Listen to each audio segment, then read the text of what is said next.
ఇక ముందుగా మంతని నియోజకవర్గానికి సంబంధించిన వార్తను కనుక పరిశీలించినట్లయితే మంతనిలో మరి ఇక్కడ యథేచ్ఛగా ఈ ఇసుక మాఫియా మట్టి మాఫియా మరి ఇక్కడ మంతనిలో విచ్చలవిడిగా విశృంఖలంగా వాళ్ళ కార్యకలాపాలు కొనసాగిస్తా ఉన్నారు. ఒకవైపు మరి ఇక్కడ ఏదైతే అనుమతుల పేరు మీద అధికారాన్ని అడ్డం పెట్టుకుని మరి ఇక్కడ చెరువులను కొల్లగొడుతున్న పరిస్థితిని కూడా మనం ఇక్కడ చూడాలి.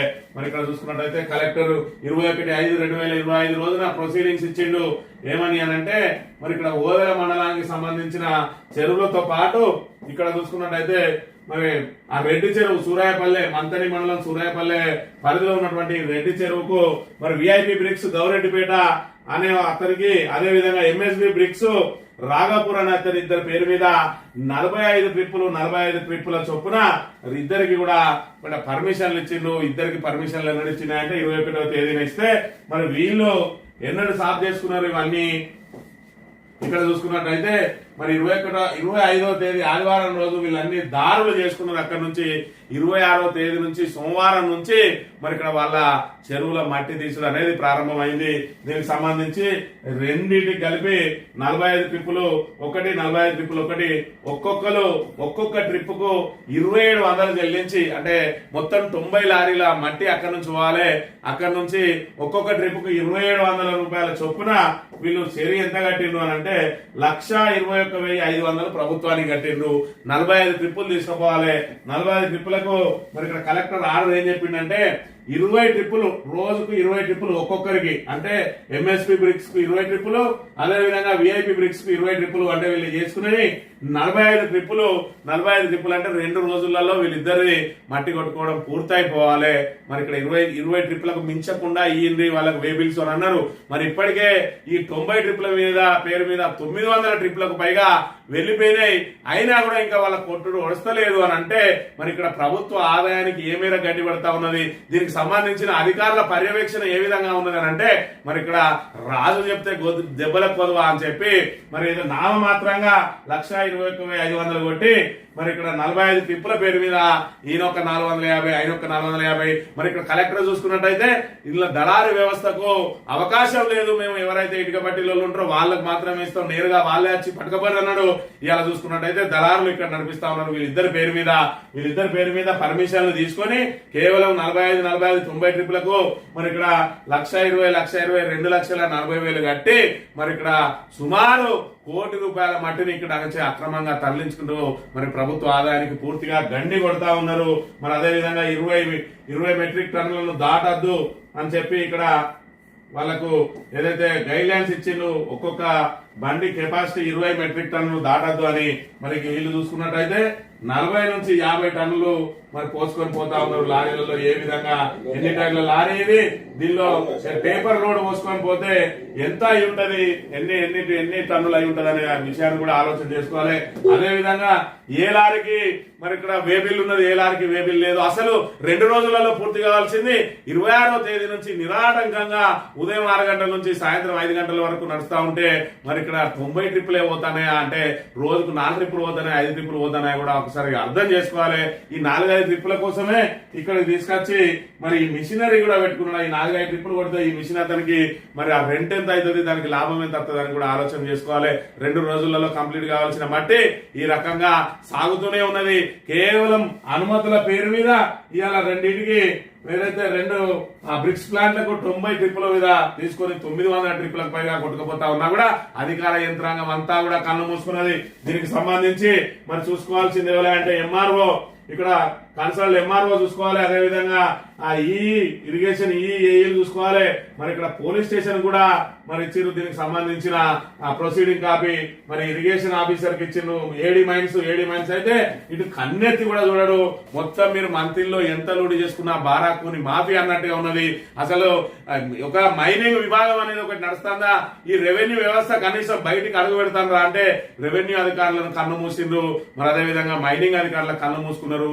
పోలీస్ పోలీసు వాళ్ళు అయితే ఏదన్నా ఒక లారీ బయటకు వచ్చిందంటే అది కాంగ్రెస్ దా టిఆర్ఎస్ దా అని అడిగి కాంగ్రెస్ అయితే అటు కన్నెత్తి చూడడమే మానేసిందన్న విషయాన్ని మనం ఇక్కడ గమనించాలి. దాంతో మరి ఇక్కడ మంత్రిలో మట్టి మాఫియా నడుస్తా ఉన్నది. మట్టి మాఫియా విశృంఖలంగా ఏ విధంగా తవ్వకపోతా ఉన్నారు మంత్రిలో. ఇంకా విచిత్ర పరిస్థితి కనుక చూసుకున్నట్టయితే మంత్రిలో ఒకటి హాస్పిటల్ నిర్మాణం జరుగుతా ఉన్నది. దానికి సంబంధించి మరి అక్కడ ఏదైతే బేస్మెంట్ కోసం ఎక్స్కావేషన్ చేసిండ్రు, చేసి ఇప్పుడు దానిలో మట్టి నింపాలి. మరి అదే విధంగా ఇంకొకటి జరుగుతా ఉన్నది మున్సిపల్ ఆఫీసు. ఆ మున్సిపల్ ఆఫీస్ లో దాన్ని ఎక్స్కావేషన్ చేసిండ్రు. మరి ఇక్కడ ఏదైతే హాస్పిటల్ కోసం తీస్తా ఉన్నారో సుమారు ఆ 2-3 ఎకరాల వల్ల 12 ఫీట్ల లోతుకు మట్టి తీస్తా ఉన్నారు. పూర్తిగా కాకి మొరం. ఈ కాకి మొరాన్ని మరి తీసుకుంటూ దీన్ని ఏం చేస్తా ఉన్నారు అని అంటే బయటికి అమ్ముతా ఉన్నారు. ట్రిప్పుకు 200 నుంచి 300, ట్రాక్టర్ ట్రిప్పుకు 200 నుంచి 300 తీసుకొని బయటికి అమ్మేస్తా ఉంటే ఇదే మున్సిపల్ ఆఫీస్ కు మళ్ళా ఏదైతే బేస్మెంట్ నింపడానికి గుంజపడగ దగ్గర నుంచి మట్టిని తీసుకొచ్చి ఇంట్లో నింపుతా ఉన్నారు. ఎంత విచిత్రమైన సంఘటన అంటే మంత్రిలో ఇక్కడ కాకిమొరాన్ని తీసి మరి ఇక్కడ మున్సిపల్ వాళ్ళకి అప్పచెప్పచ్చు. రెండు కూడా మరి ఇక్కడ వాళ్ళ చేతుల్లో నడుస్తా ఉన్నాయి.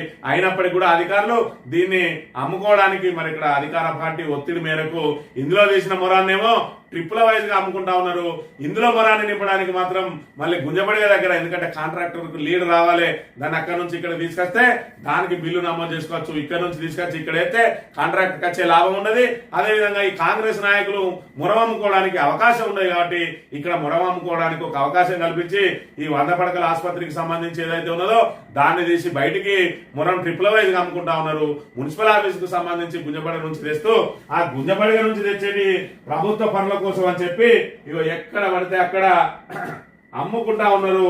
మరి దీన్ని కూడా ఇగో ఇక్కడ చూసుకున్నట్టయితే మంతని పట్టణ వ్యాప్తంగా దాంతో పాటు మరి కాంగ్రెస్ ఒక ప్రముఖ నాయకుడు జిన్నింగ్ మిల్ కడతాడట. ఆ జిన్నింగ్ మిల్ లో కూడా ఇక్కడ గుంజపడిగ నుంచి వచ్చే ఆ ఏదైతే మట్టి ఉన్నదో మరి ఇక్కడ ఆ మున్సిపల్ ఆఫీస్ కు చేయడానికి ప్రభుత్వ పనుల కోసం అని చెప్పి బాజాప్తా బోర్డులు పెట్టుకొని ఆ జిన్నింగ్ మిల్లు కూడా మరి మట్టి కొడతా ఉన్నారు అని అంటే ఏ రకంగా జరుగుతా ఉన్నది. కల్వచెర్లకు సంబంధించి ఇక్కడ హాస్పిటల్ నుంచి తీసిన మొరం ఏదైతే ఉన్నదో ఇక కల్వచెర్ల దగ్గర ఇక్కడ కుప్పలు వచ్చినాయి. అంటే ఊరూరికి ఎక్కడో అక్కడ దోసుకొని పోయి దాచిపెట్టుకొని ఇవాళ దాన్ని మళ్ళా రిటైల్ గా అమ్మడానికి మరి కుప్పలు పోసుకుంటా ఉన్నారు. మరి ఇక్కడ హాస్పిటల్ నుంచి తీసిన మట్టి మున్సిపల్ కి సంబంధించిన ఆ కార్యాలయంలో ఏదైతే ఎక్స్కవేషన్ చేసిందో దానిలో పోయడానికి అధికారులు చేస్తే మరి ఇక్కడ 2 రకాల అంటే ప్రభుత్వానికి సంబంధించిన మరి ఇక్కడ డబ్బులు మరి వృధా కాకుండా ఉంటాయి. కానీ ఇక్కడ ఆ ప్రభుత్వ ఆదాయానికి గండి కొడుతూ ఇవాళ ఏదైతే మన గుంజపడిగ నుంచి తీసుకొచ్చి కాంట్రాక్టర్ కు లీడ్ పెంచి ఆయనకు బిల్లులు మరి ఇక్కడ పెద్ద ఎత్తున రావడానికి అవకాశం కల్పిస్తూ ఇక్కడ కాంగ్రెస్ నాయకుల జేబులు నింపడానికి ఇక్కడ ఉన్న మట్టిని బయటికి తరలిస్తా ఉన్నారు. యథేచ్ఛగా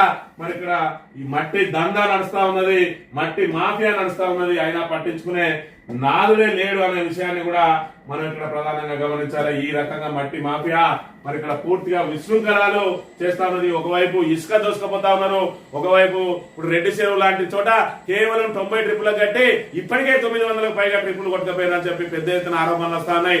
అయినప్పటికీ కూడా 2 రోజులలో పూర్తి కావాల్సింది ఇప్పటి వరకు ఎందుకు పూర్తి అవుతలేదని ఎంఆర్ఓ అడిగాడు, మైనింగ్ అధికారి అడిగాడు, పోనీ కలెక్టర్ అయినా 90 ట్రిప్పులకే తీసుకున్నారు కదా మరి దాని సంగతి ఏందో చూడు అని చెప్పి కనీసం ఆదేశాలు ఇయ్యాడు.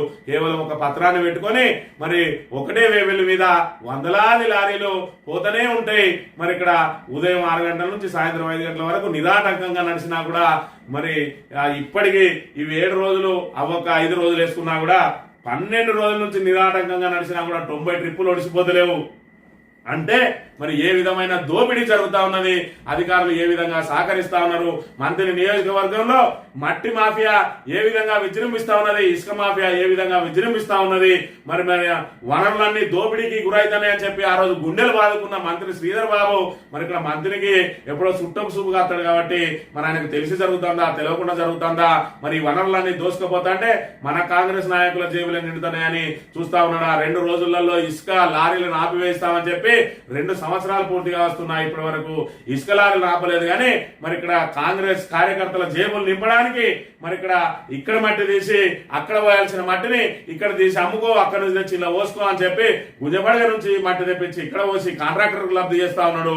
మరి ఇక్కడున్న మట్టిని తీసి బయటకు అమ్మి కాంగ్రెస్ కార్యకర్తలకు లాభం చేస్తా ఉన్నాడు. అంటే ప్రభుత్వ ధనాన్ని ఏ విధంగా దోసుకుంటా ఉన్నారు, మట్టి మాఫియా ఏ విధంగా విజృంభిస్తా ఉన్నది మంత్రి నియోజకవర్గంలో అనేది మంత్రి ప్రజలు ఇప్పటికైనా గమనించాలి. మరి ఇక్కడ ఏదో మేకవన్నీ కన్య పులుల్లాగా మరి సాచుయిల్లాగా కనబడే వాళ్ళు ఏ విధంగా దోపిడీకి పాల్పడతా ఉన్నారు అనే అంశాన్ని మరి ఇక్కడ మీరు అందరూ కూడా మననం చేసుకోవాలని చెప్పి మరి విజ్ఞప్తి చేస్తా ఉన్నాం. వార్త